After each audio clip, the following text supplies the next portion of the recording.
Recently, I received a text message from my sprinkler system. I repeat, from my home sprinkler system.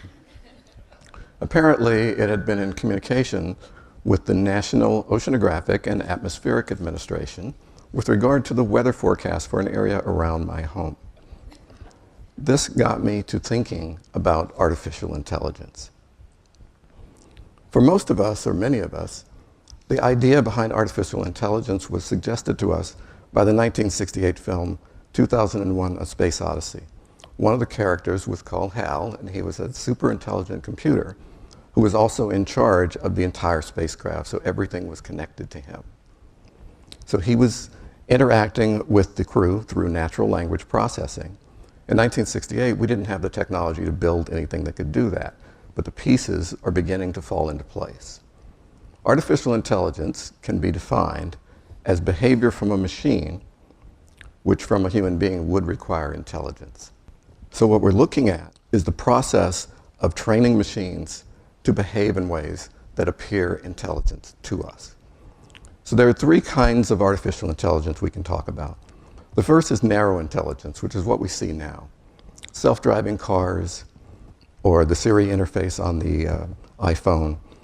The bits and pieces to build something like HAL is starting to appear in reality. The next step would be strong artificial intelligence. Strong AI is defined as a machine that is generally as intelligent as a human being. So not only could it drive your car, it could also make pancakes for you in the morning. It could also do your taxes. So a very general machine capable of doing a lot of different intelligent tasks for you.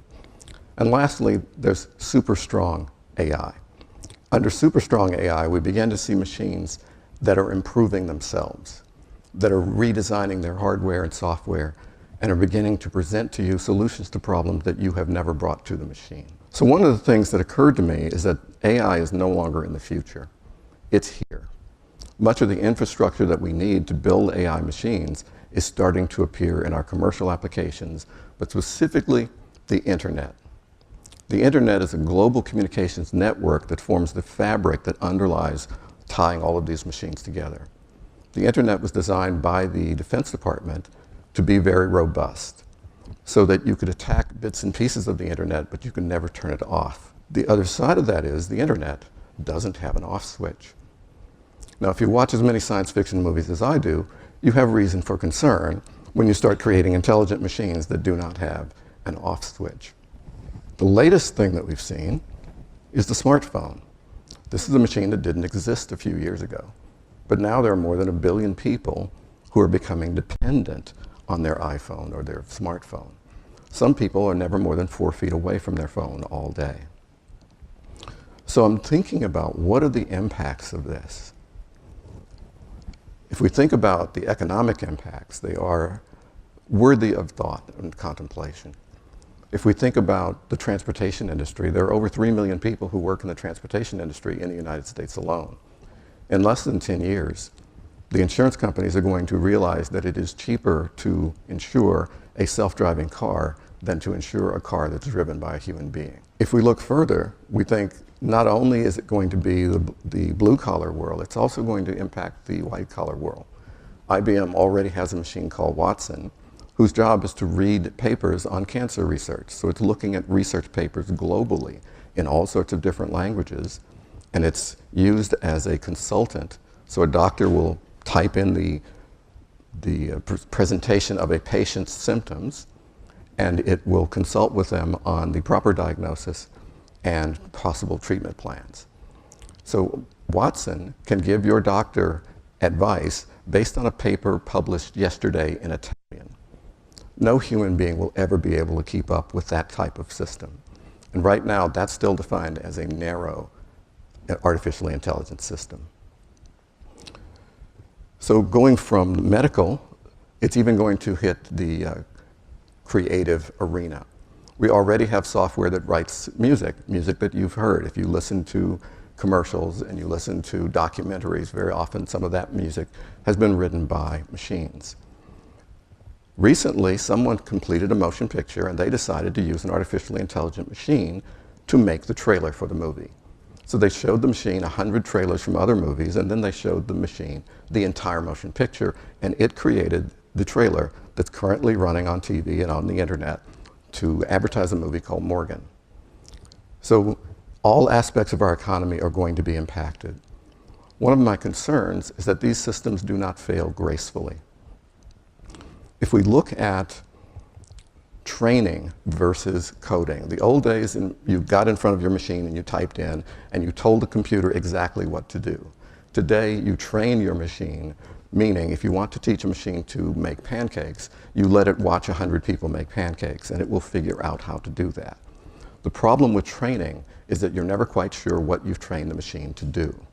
So even though it performs at 99.9% accuracy, you never know when it's going to make a mistake and do something embarrassing or counterintuitive to your intentions. So this creates the challenge of training. How do you train a machine to accurately do what you want and not do things you don't want? A few years ago, a Tesla Model S made a left turn through an 18-wheel truck.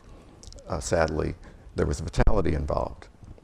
The car mistook the side of the truck for the sky because at that moment in time, they happened to be the same color.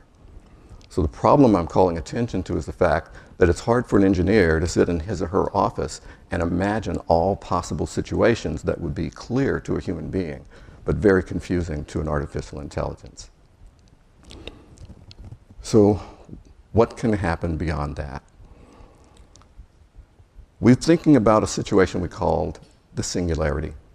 The singularity will occur when we have an artificially intelligent machine that is producing improvements to itself that no human being knows about or understands. At that point, we become vulnerable. You can imagine there are going to be impacts, and one of them is actually very good. It's called utopia. Imagine a world where no human being ever has to do anything for work that they're not interested in. Imagine a world where technology and medical benefits accrue to you for free. The machines are doing it all. That's the utopia part. But now imagine a system failure. Let's imagine the power grid goes down, the traffic lights stop working, the telephone system stops working. If you imagine you've been in this utopian state for 25 years, there may not be a human being alive who has any idea why the power just went off. And that's a risk that we take as we move forward that I think we need to give some contemplation to. Artificial intelligence is going to redesign our world. It's going to have economic impacts, and it's going to have effects on the human condition that we currently cannot predict. Did I mention there's no off switch? So I'm looking at, we as a society have to think about what safeguards do we need to put in place to make sure that this technology is tremendously beneficial to us without creating the risk that may be profoundly detrimental. It's my sprinkler system. He's all excited, so I think I'm going to have to take this. Thank you for your attention.